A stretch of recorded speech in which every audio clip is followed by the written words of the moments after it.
Vamos a ahora dar la bienvenida a nuestro siguiente invitado, Víctor Álvar González. Un placer, como siempre, director de estrategia de Next Step Finance, que nos ayudará a exprimir nuestras carteras de ETFs para sacarles el mayor partido. Gracias por acompañarnos en este día.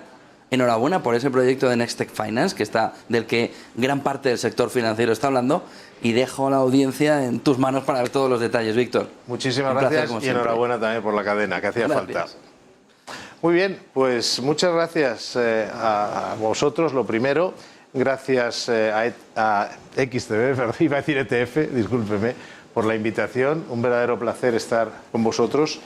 Y vamos directamente al grano. Vamos a hablar de un producto que aquí en España pues es relativamente conocido, no es tan habitual entre los inversores de todo tipo, pero resulta que en Estados Unidos representa casi el 50% de toda la inversión colectiva. Es decir, en Estados Unidos el 50% de la inversión se hace a través de productos indexados, pero la mayoría no son fondos indexados, la gran mayoría hoy en día son ETFs. Y como digo, en esta presentación, en esta primera diapositiva, estamos ante un producto de inversión casi perfecto.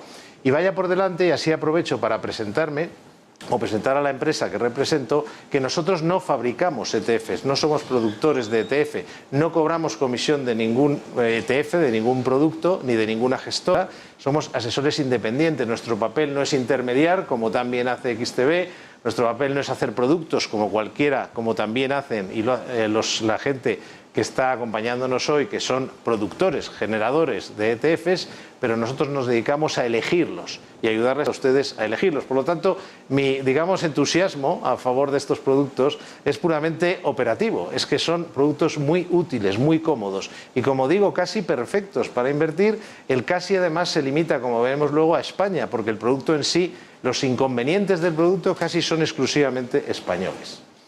Para empezar, un ETF es un fondo de inversión. Quitando a Hacienda Española, que ha decidido que no, para el mundo entero financiero es un fondo de inversión, es un producto de institución colectiva. Es un producto que muchos ahorradores, y además a veces muy pequeños, porque la inversión mínima suele ser pequeña, se reúnen para invertir juntos a través de lo que es un fondo de inversión, pero que no tiene los inconvenientes que tienen los fondos de inversión. Elimina todos los inconvenientes. Elimina, por ejemplo, la liquidez la hace mucho mejor, la operativa mucho más rápida, etcétera. Elimina todos esos inconvenientes y añade además una serie de ventajas. El único inconveniente realmente es el fiscal. Es que la Hacienda Española no los considera un fondo de inversión y, por lo tanto, cuando cambiamos de ETF, cuando vendemos uno y compramos otro, en ese caso tenemos que pasar por Hacienda. La barrera fiscal, en el caso europeo y especialmente español, se complementa con una serie de barreras de tipo burocrático. Por ejemplo, hay muchos ETFs interesantísimos que no... Le voy a poner un ejemplo. El uranio es un tema súper interesante ahora que hay un cambio en el paradigma de lo que son las energías verdes o no, de que hay que darse cuenta de que a lo mejor hay que hacer frente a una situación nueva a nivel energético. Pues el uranio está subiendo, es una inversión muy interesante, pero como aquí los ETFs de uranio no se consideran que se puedan ofrecer a inversores particulares, pues ni el asesor puede, digamos, recomendarlo, ni muchos distribuidores o brokers utilizarlo. Puede que haya excepciones, pero en general están muy limitados. Pero de ahí en adelante, o sea, la cantidad de ETFs norteamericanos que no se pueden ofrecer a inversores españoles simplemente porque no está traducido a un idioma de la Unión Europea, que es curioso, ¿no? Porque tiene que estar a varios idiomas, en fin, de estos rollos burocráticos, y como solo está en inglés, pues ya no vale. Bueno, al final son medidas defensivas, porque imagínense ustedes que el 50% de los fondos de inversión tradicionales con sus altísimas comisiones se pasara, como ocurre en Estados Unidos o en Suiza, en fin, gran parte de Inglaterra, a ETFs. Los ETFs son la versión 3.0 de los fondos de inversión. Los fondos de inversión empezaron, hablo ya del medioevo, cuando todavía no había empezado yo a trabajar, cuando había esos fondos de inversión que básicamente eran productos mixtos que servían para que el pequeño inversor pudiera tener una gestión de cartera. No podía dar un poder a un gran banco, tal. Entonces se creaba un producto en el que se juntaban muchos inversores para que un profesional gestionara su dinero. Y eran fondos que eran mixtos. Tenían renta fija, renta variable. En Estados Unidos más renta variable, porque hay más esa tendencia. En el Reino Unido, en España eran sobre todo productos mixtos. Era una gestión delegada de cartera para pequeños inversores. Luego, el fondo de inversión se fue convirtiendo per se en un activo financiero. Por ejemplo, un fondo de inversión para invertir en mercados emergentes, o en Brasil, o en el Nasdaq. Por tanto, era ya per se, no era una gestión generalizada, por decir así, sino se trataba ya de invertir en un mercado concreto, en un activo concreto, lo cual ha llegado a ser, pues tenemos fondos de inversión que invierten en cualquier activo, sector o país. Pero luego llegan la versión 3.0. La tercera generación de los fondos de inversión son los ETF, que eliminan los muchos inconvenientes que tenían los fondos tradicionales, que luego veremos o comentaremos, para, al eliminarlos, convertirlo en un producto mucho más dinámico y que además, muy importante, llega donde no llegan los fondos tradicionales, como ahora veremos también. Como digo, la mayor desventaja es la fiscal, solo en España, porque, como todos sabemos, el ETF se le considera fiscalmente como una acción.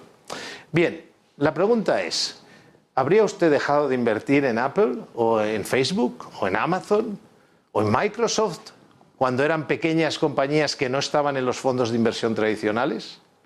Pues eso es lo mismo que tiene que plantearse ahora. Si usted quiere invertir, por ejemplo, en el metaverso e ir a una parte concreta de las tecnologías que van a, digamos, desarrollarse con el metaverso, pues tendrá que ir a un ETF, porque ciberseguridad no hay un fondo de inversión, tiene que ser un ETF. Un fondo de inversión podrá tener una empresa de seguridad porque es un fondo tecnológico, por ejemplo, pero lo que es centrar el tiro en en videojuegos, por ejemplo, que es muy importante de cara al metaverso por el tema de los gráficos, ciberseguridad, blockchain, todo esto, si quieres centrar el tiro en determinados negocios que ahora son pequeños pero que en el futuro serán muy grandes, tienes que utilizar un ETF y no pensar, no, es que voy a pagar impuestos, es que por ese mismo razonamiento no habrías invertido en las empresas que en los últimos 10 años más se han revalorizado. ¿Por qué? Pues porque resulta que eran los negocios del futuro y no estaban en los grandes fondos de inversión tradicionales. Seguimos con las ventajas, o sobre todo las ventajas. Es la primera, la que ya he mencionado, los ETF permiten llegar donde no llegan los fondos tradicionales. Los socios del metaverso, que llamamos nosotros, es a todas esas tecnologías que van a participar en crear ese marketplace tan enorme que va a ser el metaverso, porque no es otra cosa por el interés tan enorme que hay detrás de esto. Y es que si ahora compramos a través de Marketplace en una pantalla de ordenador, si lo hacemos de esta manera, en ese momento será muy diferente. Lo estaremos haciendo virtualmente en un espacio virtual enorme en el cual, pues yo qué sé, si nos vamos a probar, por ejemplo, unos zapatos, tendrá perfectamente nuestras medidas. Por eso hay ese interés tan enorme para tener posición. Dicho de otra manera, es como si habláramos de que lo que es ahora, por ejemplo, un centro comercial sería virtual, con todas las ventajas que tiene ello. Por ejemplo, también, por seguir con ejemplos prácticos, imagínense que ustedes quieren invertir ahora en un producto que mide o se mueve en función de las expectativas de inflación, algo tan importante ahora mismo. Bueno, pues eso no lo puede usted hacer con un fondo de inversión normal. Tiene que utilizar un ETF que además lo hace con cobertura. Es decir, que evita el problema que tiene, por ejemplo, tener fondos ligados bonos ligados a la inflación, que es verdad que el cupón se adapta a la inflación, pero el valor de esos bonos se mueve con el mercado y normalmente a la baja cuando suben los tipos de interés. De forma sencilla, además, cualquier activo zona geográfica. Hay países que es más difícil, más complicado hacerlo por fondos, utilizando fondos de inversión. Luego, en el caso de, si lo comparamos con los fondos indexados, que son fondos tradicionales pero más avanzados, aparte que el ETF tiene la ventaja de la rapidez, es decir, por cualquier fondo, aunque sea indexado, no lo puedes vender en el momento, comprar en el momento ni venderlo, pero en cambio en el ETF sí. Lo que pasa es que en fondos indexados la oferta en España es muy pequeña, o sea, comparado con cualquier otro país,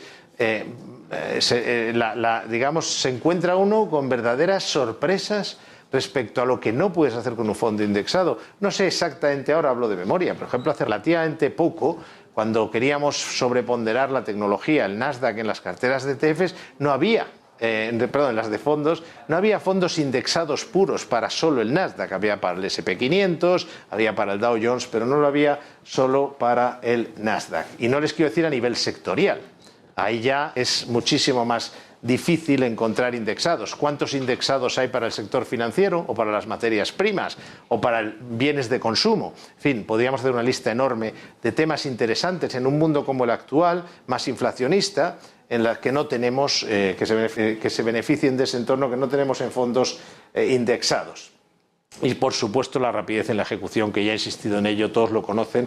A quien no lo conozca, como digo, un ETF se vende igual que una acción y la liquidación también es muy similar. Por lo tanto, la diferencia con un fondo de inversión entre que dar la orden, se coge la valoración del día, luego hace falta no sé cuántos días para traspasarlo, en fin, ya sabemos que es un producto que está muy bien, el fondo de inversión, y de entrada la fiscalidad es buenísima, pero es más lento, eso no lo podemos negar.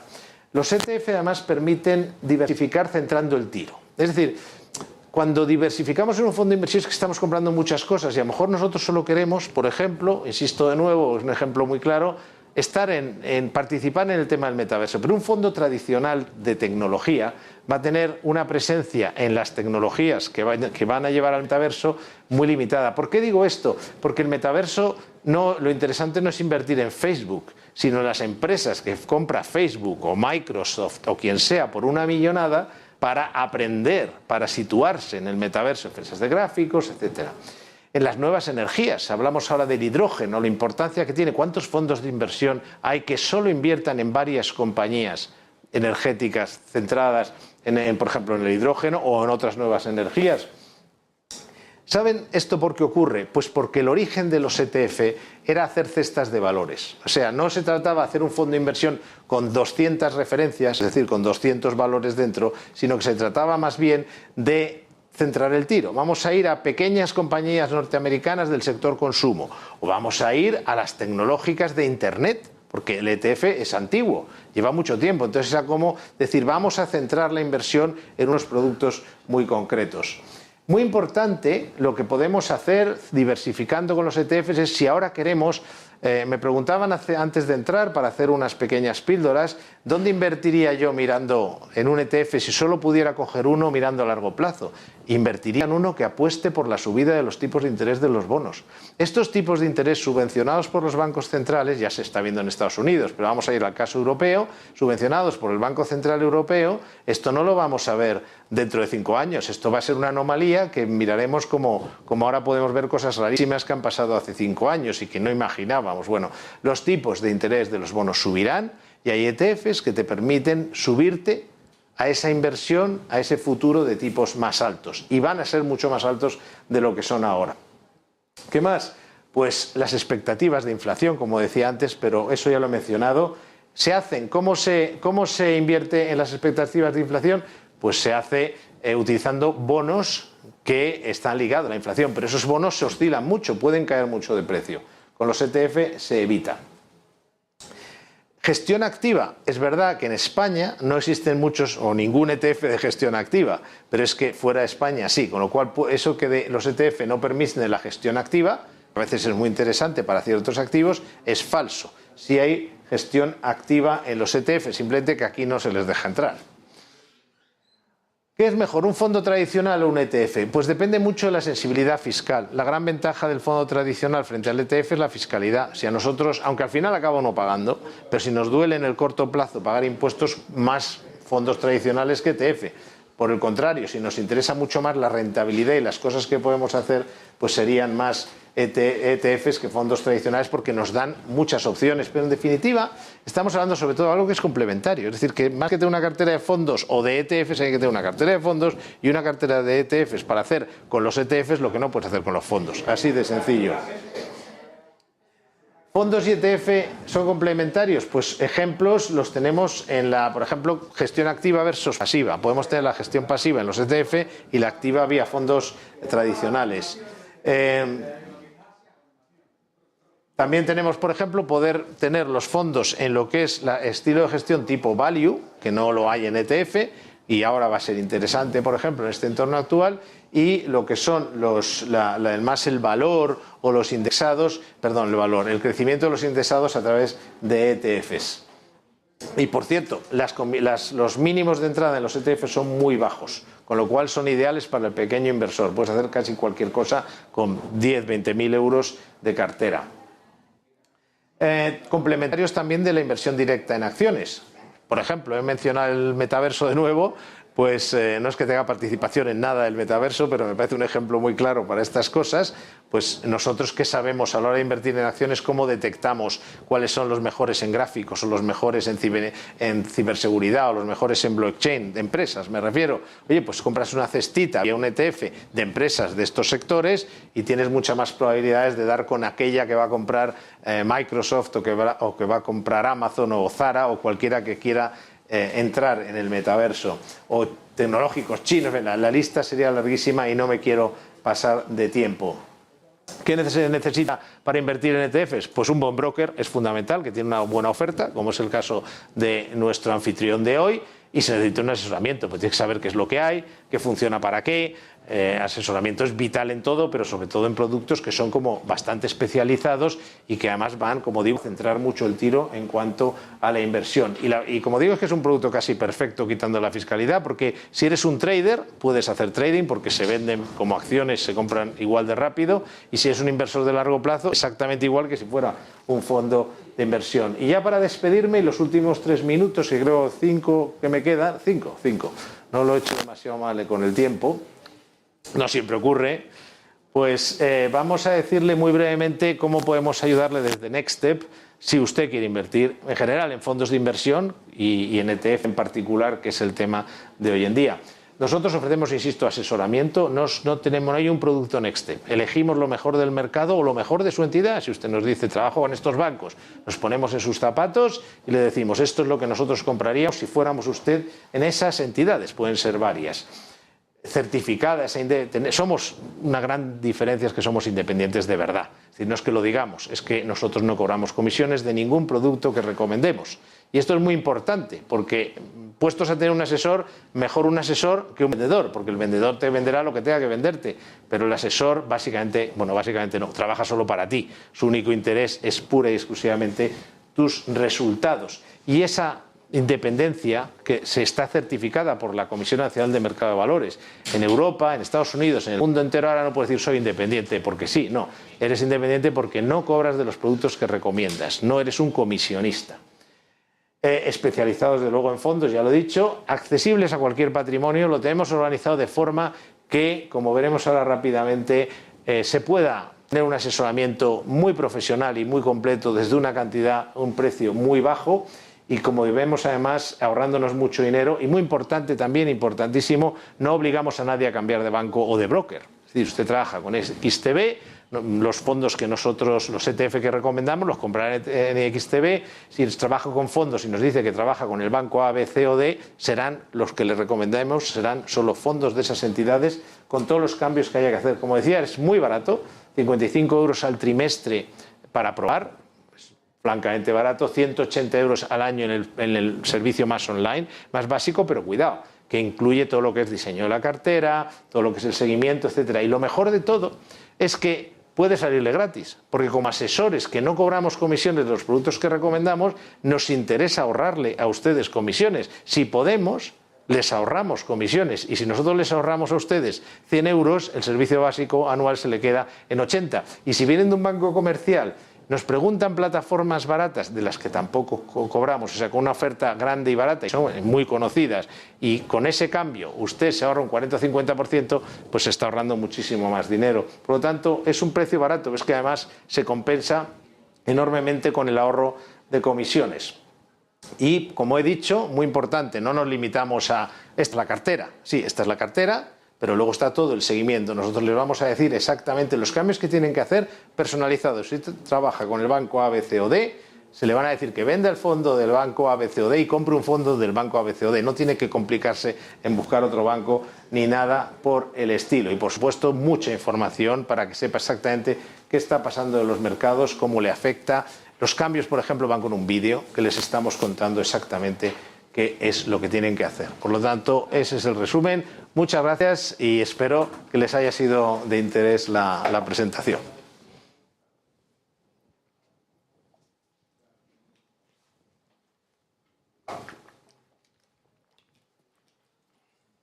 Pues muchas gracias, Víctor. La verdad es que un placer, como siempre, escucharle.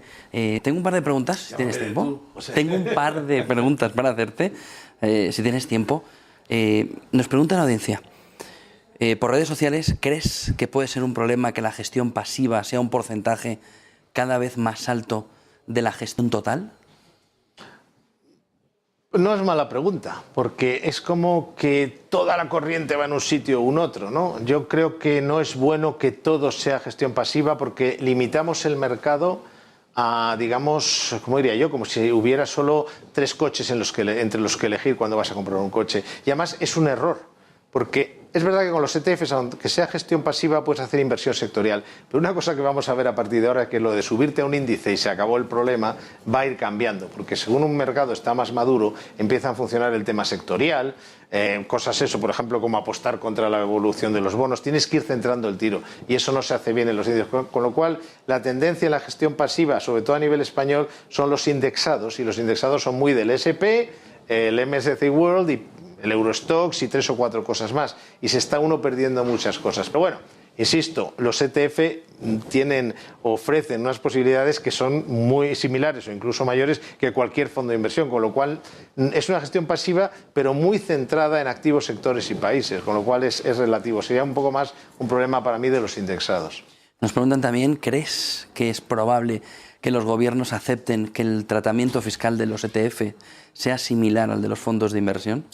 Pues yo creo que no, porque es que si ahora la gente se diera cuenta que los ETF son un 70% más barato que cualquier fondo de inversión y son un fondo de inversión, no solo puedes hacer lo mismo, es que puedes hacer muchas más cosas, muchísimas más. Es que es como decir tener un coche, no sé, un diésel antiguo y tener un Tesla.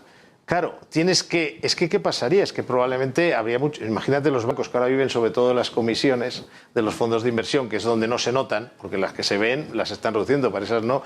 Sería una crisis para el sector financiero español que vive de la comisión que cobra de los fondos que va colocando a sus clientes, sean propios o sean de terceros, con lo que podría ser un serio problema para el sector financiero español, y el fisco también vería, digamos, menos dinero en el corto plazo, con lo cual, cuando hay una confluencia de intereses a tal nivel de poder, que por un lado está el Estado, que no quiere cobrar obviamente menos impuestos, y por otro lado todas las entidades financieras, la gran mayoría, quitando brokers o asesores que sean independientes, que les quitan ese chollo de las comisiones, pues claro, habría una revolución en ese sentido por parte, digamos, del sector del oligopolio financiero había grandes protestas contra el gobierno. No hay un interés, es que es algo que solo beneficia a los inversores, no beneficia ni a los distribuidores, ni a los asesores no independientes, ni beneficia tampoco al Estado, con lo cual va a ser muy difícil que eso cambie. Bueno, pues es que también podría llevar más dinero, ¿no? Y también por volumen compensar, ¿no? Bueno, yo estoy totalmente de acuerdo. ¿Qué es lo que ha pasado en Estados Unidos? En Estados Unidos, ¿qué pasa? Es una revolución que dice: las comisiones de gestión solo se deben de pagar en un fondo de gestión activa que está superando los índices de forma consistente. Si lo hace muy bien, que cobre una buena comisión de gestión. Si no, oye, mejor pagar al asesor que te ayuda a elegir los activos, sectores y países que mejor pueden funcionar. En definitiva, en otros países, yo creo de forma más inteligente, han pensado 2 cosas. Una, voy a tener mucho más clientes. Esto lo habría hecho seguramente el señor Botín si estuviera ahora vivo. Diría: voy a bajar los precios, es decir, voy a ofrecer ETFs indexados, todo esto, y es verdad, me van a bajar las comisiones, pero voy a disparar el número de clientes de mi banco. Y entonces, ¿qué pasa? Que luego les puedo vender otras cosas, y esto es lo que está pasando en Estados Unidos. Y además, ¿qué hacen? Dicen: pues además le voy a dar un buen asesoramiento, y eso se lo cobro, o una buena gestión de cartera. Pero aquí todavía está esa cultura de voy a colocar un fondo, voy a cobrar la comisión de gestión, que es un chollo durante años, pero insisto, alguien agresivo comercialmente acabará diciendo, ya lo hay, o sea que hay plataformas muy competitivas en España que se están llevando muchos clientes, pero habrá un día que algún gran banco dirá: oye, esto se lo están llevando los pequeños, voy a hacer yo lo mismo, que con mi músculo. Pues eso es lo que ha pasado en Inglaterra, Estados Unidos, Suiza, podría acabar ocurriendo ahí. Pues muchísimas gracias, Víctor, la verdad es que, como siempre, es un placer. Un placer estar aquí con vosotros. Buenas noches, buen negocio. Muchas gracias, hasta luego.